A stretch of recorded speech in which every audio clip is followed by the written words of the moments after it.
Hello, everyone. This is Osijit from SRM University, Andhra, and our topic of investigation today is moral bioenhancement, problems of the cyborg human. Uh, we know that human beings are complex species with complicated ways of operating civil societies and an even more convoluted and sophisticated biological system that makes possible the various functions of the living body. And we're also aware of the fact that medical sciences, since its inception, has been obsessed with defeating disease and death, with anatomical experimentations and findings, and let's say adding a mechanical leg or an arm, or reanimating dead bodies through cryopreservation, fundamentally with all modes and methods of enhancement. Of course, the overwhelming questions that we will be covering throughout this lecture are where do we draw the line on this fixation with immortality or fixing one's individual and behavioral qualities? When do we say, for example, that's enough?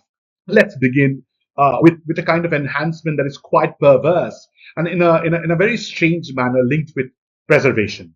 So this is on your left, you see Joseph Jernigan, a 38-year-old Tekken murderer, and he became the first official cadaver, dead body, to be sliced open and photographed under the Visible Human Project, which is also VHP in 1994.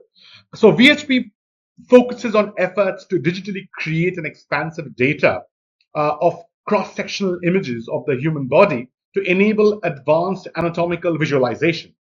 So in August 1993, Jernigan was executed by injection with a lethal dose of potassium chloride. The body was first frozen and smeared with polyvinyl alcohol and then converted into blocks of no more than 20 inches.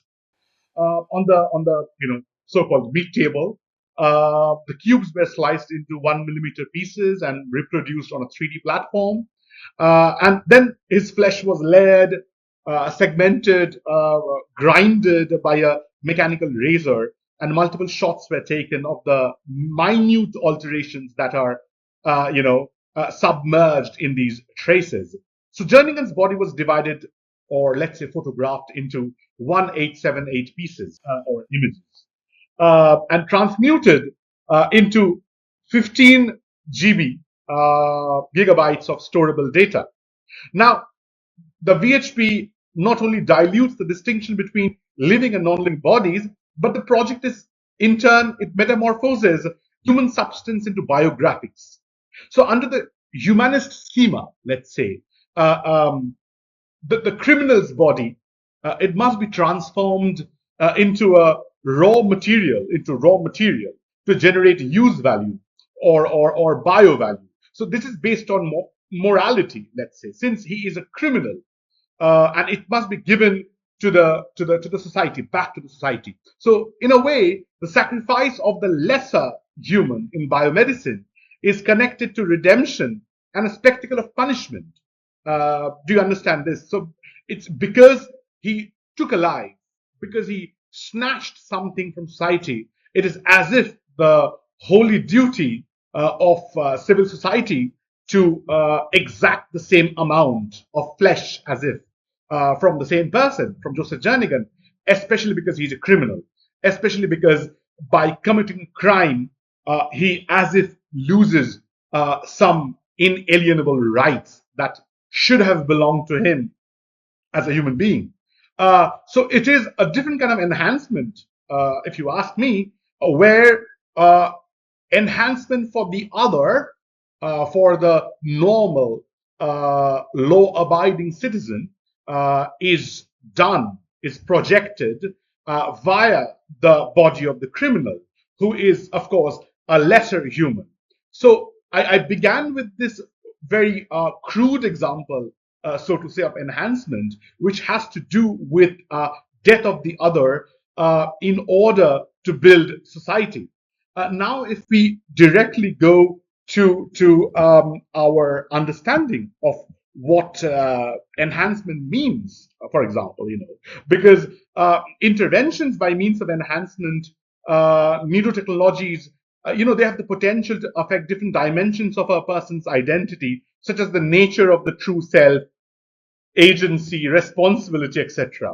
But what is the ideal prototype that we have to ask? What is the ideal prototype of the enhanced human that we can agree upon? Should it be male, female, or let's say something else? So that's how probably I have also named this or titled this, that is there something rotten in our biological nature? And of course, I've borrowed it from Hamlet. But look at the questions that troubles me, that should also trouble anyone dealing with enhancement, perhaps. So, are humans by definition a limited organism? That's perhaps the first question that we need to ask. Why do we need enhancement in the first place? Why do we need an addition to what we have been already given? A religious person would say that we have been blessed by. Right?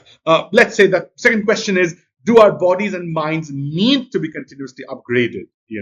I mean, why do we need knowledge, for example? And there is a kind of upgradation that is required to our existing set of beliefs, knowledge system, the entire branch of belief system, say for example, or are we talking only in terms of biology, right? Do we need to walk faster, let's say, to think faster, to eat faster, right, to grow faster, things like that? Do we need to be continuously upgraded?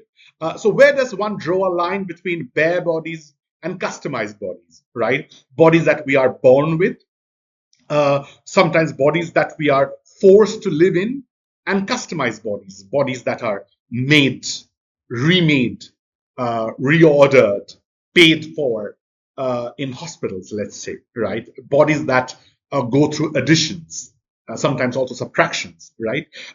Between natural embedded brains that we are born with, again, and unnatural renovated brains, of course, that is probably, I don't know how many of us would go into that. I mean, do we favor the brain over the body or the body over the brain? Because, techno obsessed scientists or individuals often, fall into that Descartesian trap, the mind-body dualism, thinking that the brain exists separately away from the body, as if a completely separate entity, unaffected by the body. And of course, we know by now how wrong that is.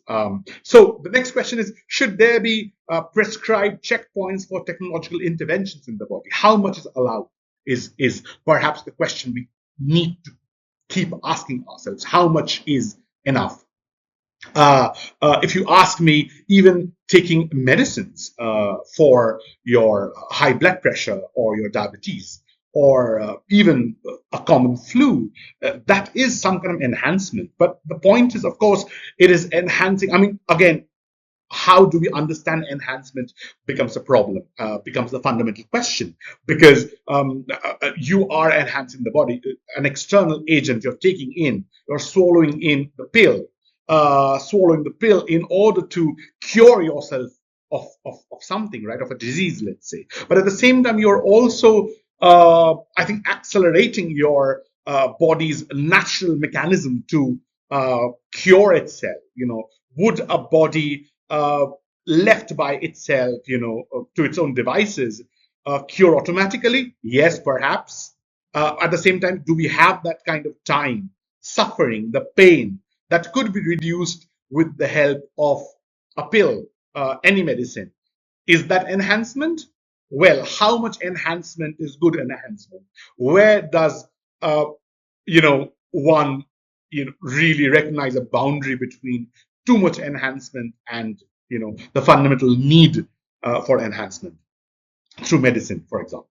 So is it possible to reach our full potential, our authentic true self, agency, and responsibility without the use of neurotechnological or pre-implantation genetic diagnosis? I mean, if you can really structure an infant's brain, structure a baby's brain uh, before it's born, when it's in the embryonic stage, for example, and really mold it, modify it into what the parents wants or what society wants. Is it the ideal self then? This is, again, these are the fundamental structures. These are the fundamental questions that we have to concern ourselves with, to think what is authentic to begin with. What is true self? Is there one definition of truth? Is there one definition of agency? Is there one definition of self? Is there one definition of reaching our full capacity as a human being? What is that?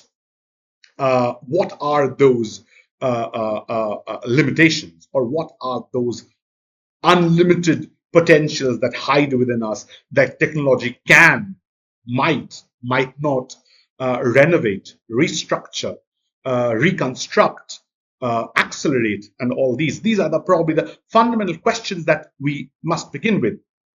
If you go to the next slide, and again, the basic question troubling us is, again, who, does the future belong to Frankenstein's monsters? And I've used Frankenstein's monster here neither as a positive figure nor as a negative figure. Though, if you do read Shelley's Frankenstein, there is, of course, a kind of sympathetic outlook towards the monster. But I think we are right now at a stage where to say, to decide on the good and the evil would be, I think, a misstep, would be probably a step taken too fast. But we have to wait and watch. We have to consider these questions, and that's why probably I'm throwing these in. So do they belong to Frankenstein's monsters? Because or why do we need enhancement to begin with, right? Do we imagine doctors reanimating dead bodies? That's exactly what was done in Shelley's Frankenstein. Do we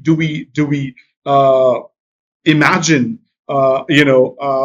biomedicine creating these strange kind of species which fall right at that very tricky platform, very slippery platform between human and the machine? Are we in a position to imagine such a species? So we might vote for physical enhancement to slow the aging process. And I'm sure, I'm certain everyone would want that.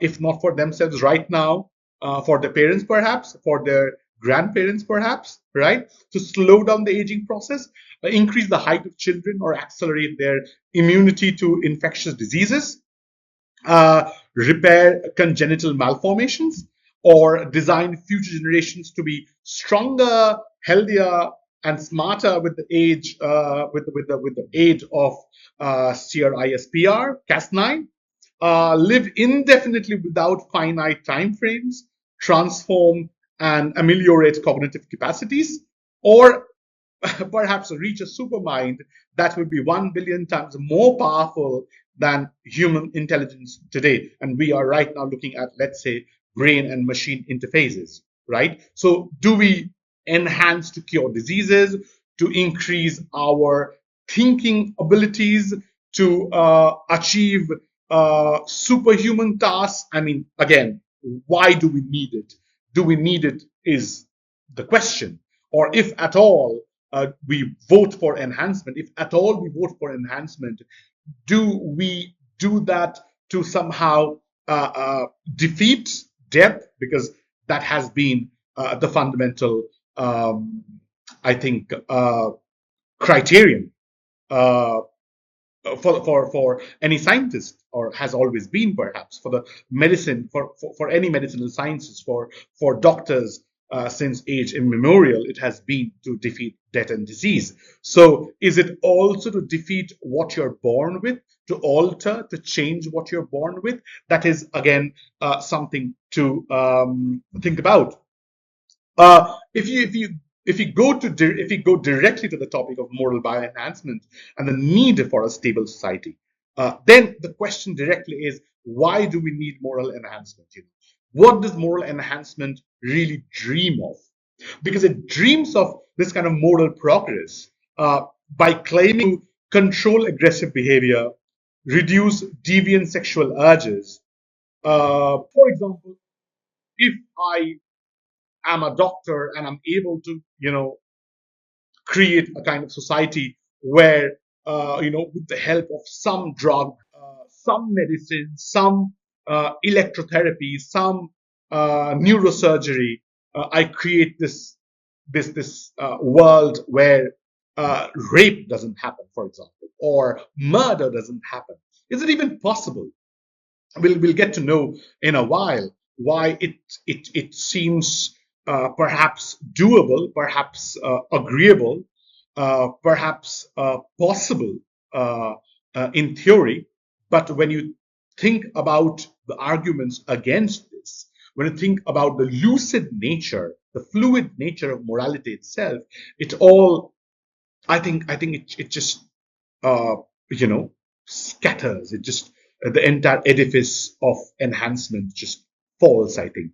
So okay, so what other things? It can increase responsibility towards current environment, geopolitical and social challenges, eliminate vulnerability and dependency. Again, uh, I think a very controversial point.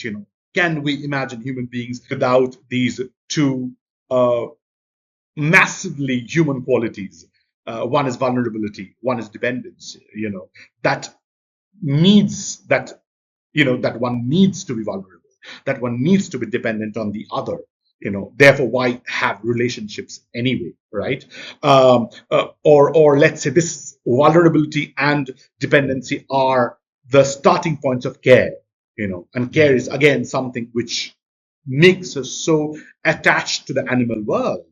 And I think that's exactly the fundamental thing we share with the animal world, the human and the non-human others. We share care, I think. We share the aspect of care and vulnerability and dependency. So if you take it away from humankind, do we remain humans? Does science and technology want to remain humans? Again, that is again something to investigate. Okay, what else can it do? It can prevent catastrophic climate change and the ultimate harm. Ultimate harm is probably, it's a kind of reference to apocalypse. It's a kind of reference to us killing each other. Maybe the Third World War. Who knows? Maybe a disease which just ends the entire human race. Can you create, for example, I think the pandemic would serve a great example in a very perverse fashion, that too, I think. But I mean, how helpless were we in the absence of a medicine to cure us of the COVID virus, right? I mean, that is again, if you're talking about immortality, if you're talking about controlling of behavior, uh, are we not also to talk about the controlling of disease, an unknown disease? How much can be prohibited, let's say? How much can be protected? How far is protection possible? Or is the vulnerable aspects of life, or are those variable aspects of life, the contingency of life itself, the accidents of life, the unseen events of life, are those things that make life livable? That also we have to think. Or do we live inside these insulated chambers where everything is safe, where no one is vulnerable, where everything is independent, right? That's also, we have to think about it, right? Okay, what else? It can motivate to act on the desire for justice, respect for authority. Well, think of fascism, think of Hitler. Exactly, he would want that, right? Respect for authority, in-group loyalty, spiritual purity. All right. I mean, this is, all these points could be the birth of fascism, right? Could lead us to immense and endless regression, right? It could help us achieve greater happiness with the use of psychopharmaceuticals and brain chips, right? And implantations. Again, the greater question is, what is happiness? What counts as happiness? That is again a very tricky question. For some, memory could be a curse. For others, having this massive elephantine memory could save them on so many occasions, can make them into stalwarts, can bring them a Nobel Prize. I don't know, but for many, memory could be a curse. For those hit by tragedy, for those hit by trauma, I don't know if memory, if repeated reminders of situations, I don't know how helpful that could be. Now, the last point is very interesting, I think.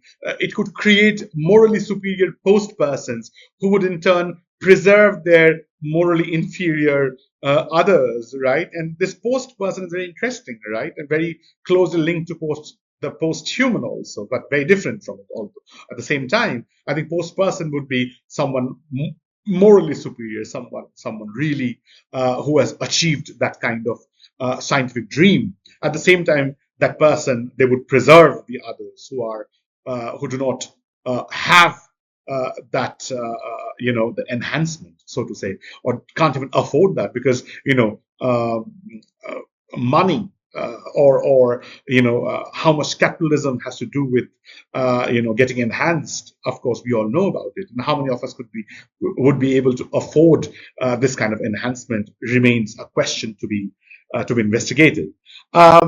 If you come to this minimal mode of moral enhancement, you can see what they are looking at. They're looking at interpersonal strengths, fairness, forgiveness, kindness, emotional strengths, humor, social skills, creativity, bravery, prudence, and that's what they want the ideal human to have. Intellectual pursuits, love of learning, beauty, curiosity, restraint, judgment, perseverance, perspective, and honesty, and future orientation towards, positivity and future mindedness and self regulation and spirituality and no negative outlook and self control. So, restraint and temperance and niceness and intelligence, open mindedness, curiosity, love of learning, and of course, positivity. Everyone wants to be positive these days, and anything negative is, to be cured.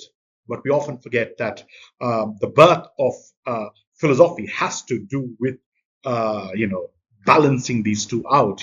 Philosophy cannot exist without negativity, without some amount, a healthy dose of stoicism.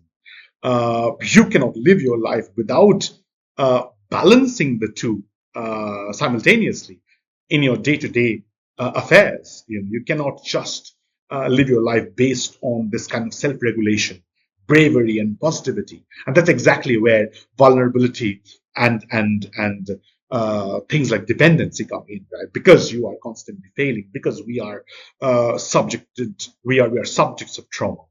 We are plastic characters. We continuously undergo these kind of horrors of everyday life, right? And that's exactly where we need other humans to come in and help us. All right. If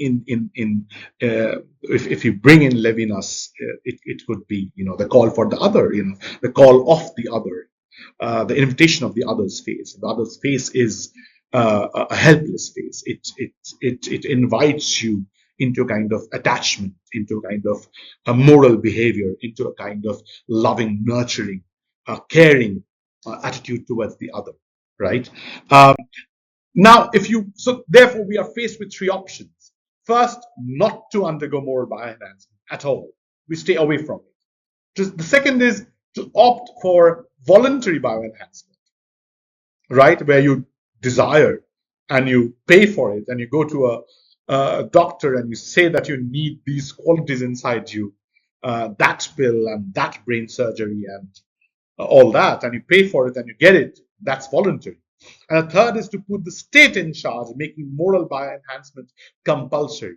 And that's the most dangerous part. If the state is in charge, right, the state will do everything to make us into, let's say, puppets of the state, into followers, blind followers, right?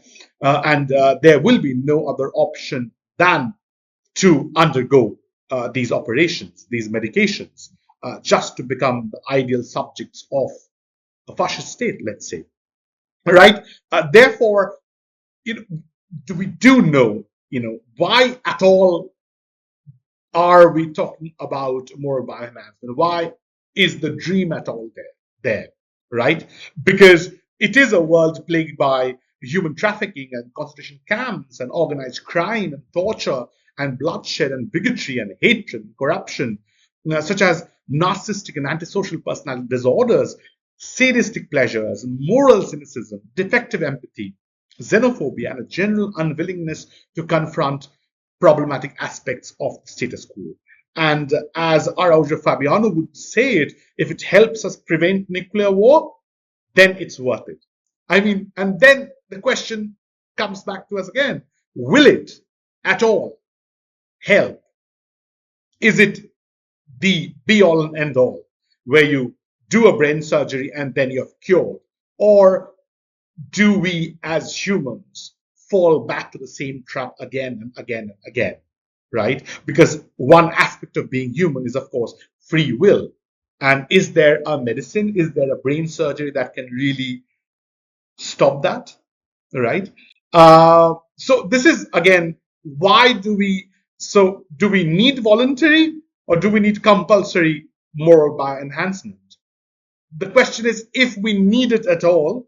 And the second question is if we do, is it going to be voluntary or is it going to be compulsory by the state? So of course, what if it's voluntary? The question of free will comes in, that I want it out of my own volition, right? I don't give the state the power. So it's freedom linked to human identity and morality, because without freedom, there is no identity.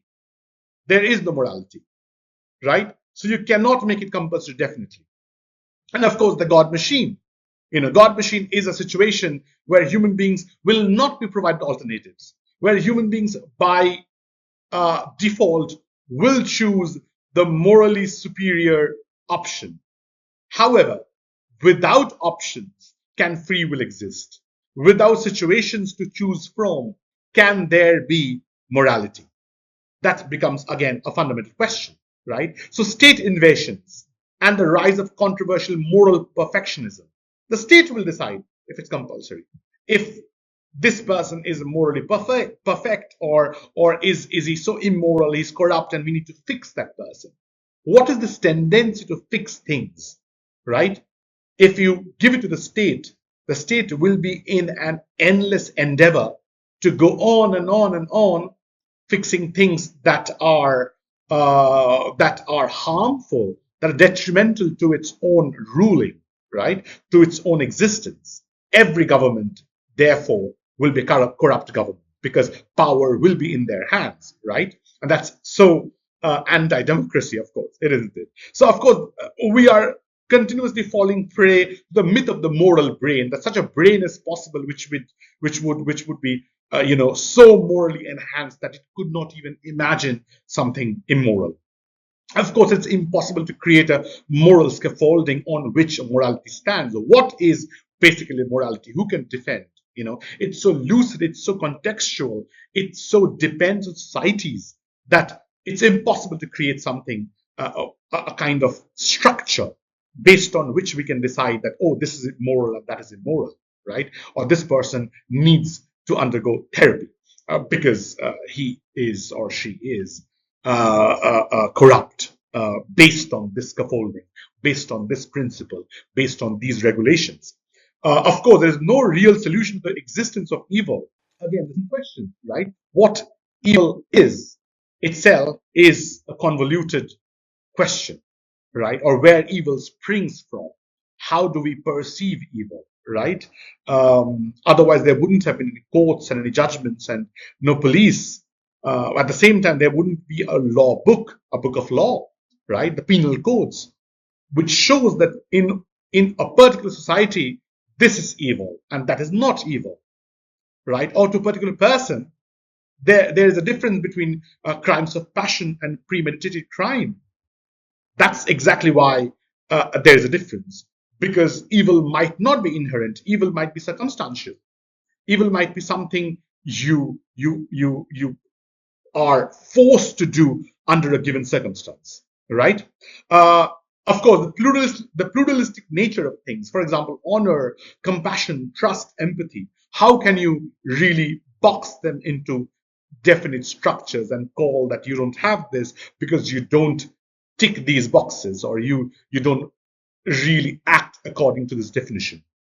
And of course, there's a suggestion from some pro voluntary MBH experts that if they undergo voluntary MBH, the state can really give them benefits like, tax exemptions and free healthcare and free education that will make them morally superior, or help them opt for voluntary MBH, right?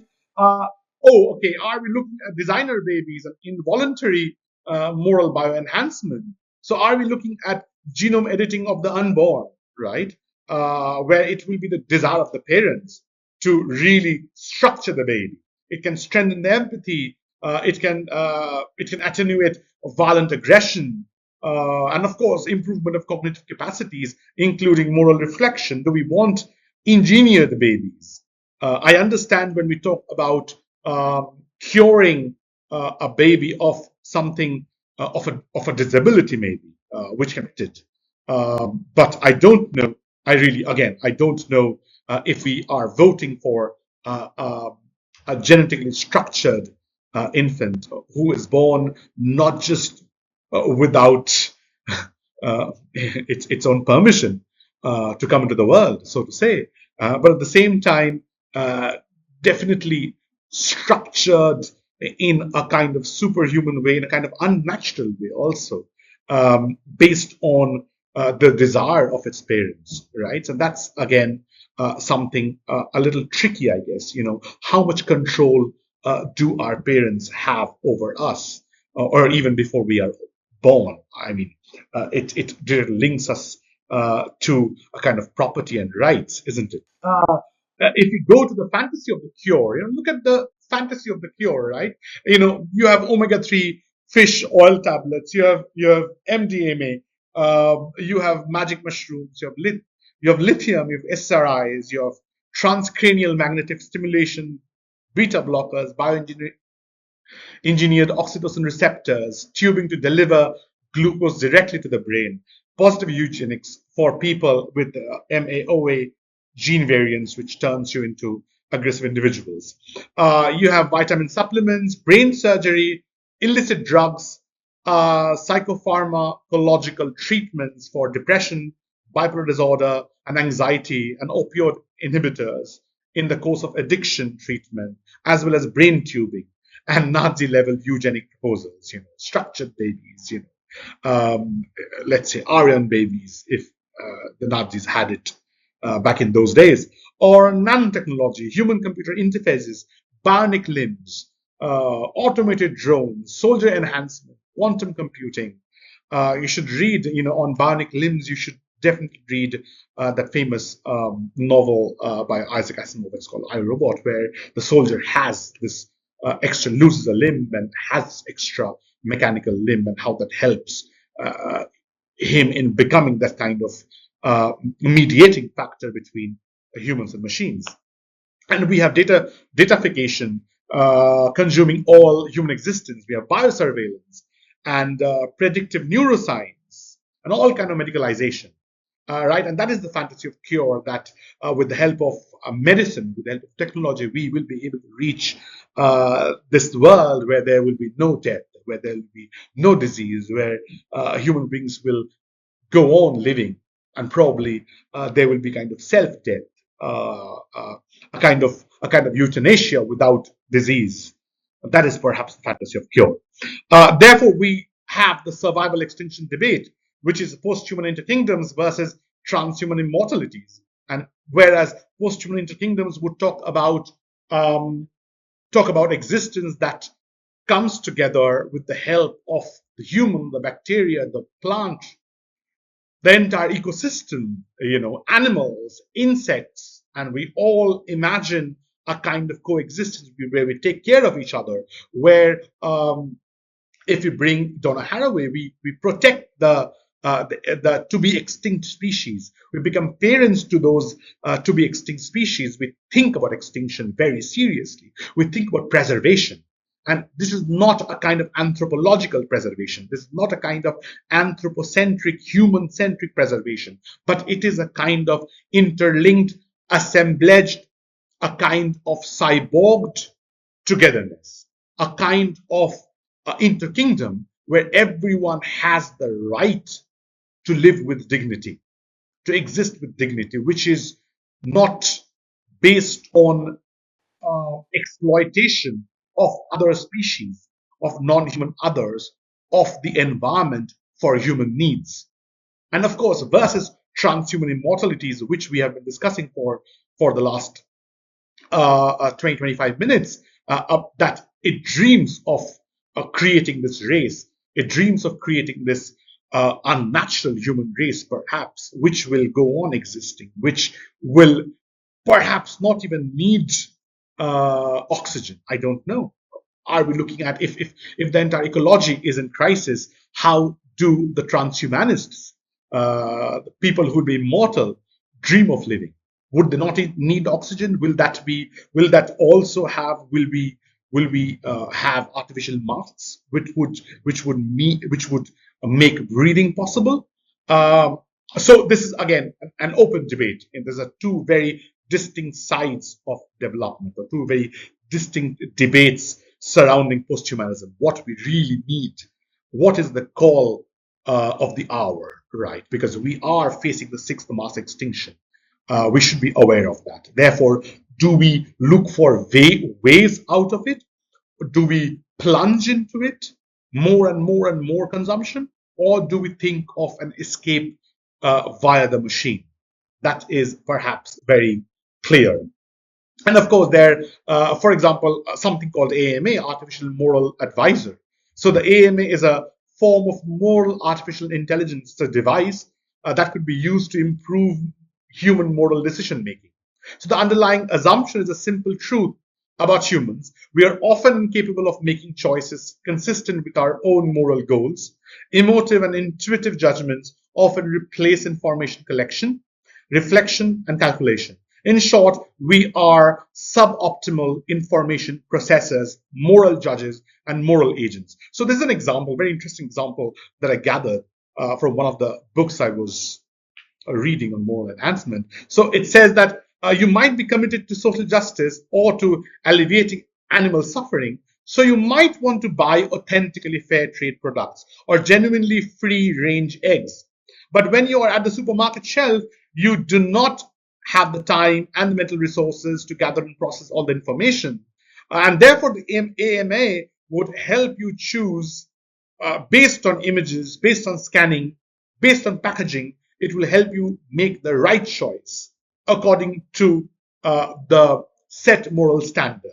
It will tell you choose morally. It will tell you choose authentically. It will tell you choose according to the state. So that's AMA for you. And of course, this last slide is about criticism of moral bioenhancement. And this is, I think, very, very important to acknowledge that this is impossible. And this is exactly why this is impossible, I think, at least. And we can, of course, engage in further debates regarding this. Because morality is not something to be injected or operationally implanted or modified. Morality is dynamic and context specific. It is biologically and culturally mediated. Inner freedom is non-negotiable. You cannot have people external to you implanting the notion of freedom inside you, implanting the notion of ethics and morality inside you. Of course, it gives rise to automatons. Bioreduction of morality cancels personal agency. You don't have agency anymore. You are nothing, you're just a machine. You're just a domesticated machine, domesticated by the state, of course. And it carries the risk of rejecting weaker people, the entire disabled population, and non-human others. So you are basically suggesting that we cancel a significant population, a substantial amount of people, maybe more than half the world, who can't afford, who are disabled, and of course animals who are non-human. You're suggesting that morality is so linked with language, perhaps, that animals shouldn't be even considered. So it will be okay for a morally superior person to even think of killing all animals for their own need or experimenting on them for any kind of medicine, because animals are basically non-human. They don't have morality, and anything that doesn't carry morality is detrimental, is harmful for the state, right? So the choice is between lifelong medication or brain surgery or brain stimulation. You have to choose. Are you going to take pills all your life, or you go for brain surgery or brain stimulation? And I don't think I'll opt for any of the choices. Um, Human nature is all about openness and malleability. It's about this your fluid nature. It shows that you can change. There are possibilities. There are probabilities all around you. And that is exactly what makes human life so precious. Not that it's finite, but also that it can change any moment. It can be tragic. It can be something full of love, full of blossoming. But that uncertainty is also what makes life worth living, isn't it? So we need certain negative attitudes to react to injustice and violence. Imagine you witness you witness someone you witness some kind of molestation, perhaps, let's say, on the street, and your morality says, your moral brain says that you should not hit someone else. Your moral brain says at least you are not doing it, and you just walk off. Is it the ethical response then? Of course not. But the moral brain can act like that, isn't it? That you stay away from violence. Oh, that's violence. Your brain reads it as violence, and you stay away from it because that's what your moral brain says, and you walk off, right? So it is not compatible with egalitarian and liberal principles of democracy. Of course, it's close to fascist. It's close to fascism. It's close to fascist principles. It has nothing to do with democracy, which talks of individual rights, which talks of individual decisions, which talks of individual uh, um, right to exist with dignity, right? And definitely, it is not compatible with ideas of what we have always understood the human to be, a species which undergoes one fundamental thing, which is change, which is a kind of upgradation. But that upgradation is his own choice, is their own choice, is their own reaction to any circumstance. And I don't think any kind of technology should be allowed to take that fundamental quality that makes us human away from us. So that is what I had to share about moral bioenhancement. And here are certain a few books and articles. Of course, you can consult. And thank you so much for your patience. And you can definitely go on to read James Hughes and Alan Buchanan and of course Francesca Ferrando and Virgin Rakic. The last you can say more Virgin Rakic. He is the one who talks about moral bioenhancement and free will. He is one of the main proponents of voluntary moral bioenhancement. You can go and read his articles. Okay, thank you so much.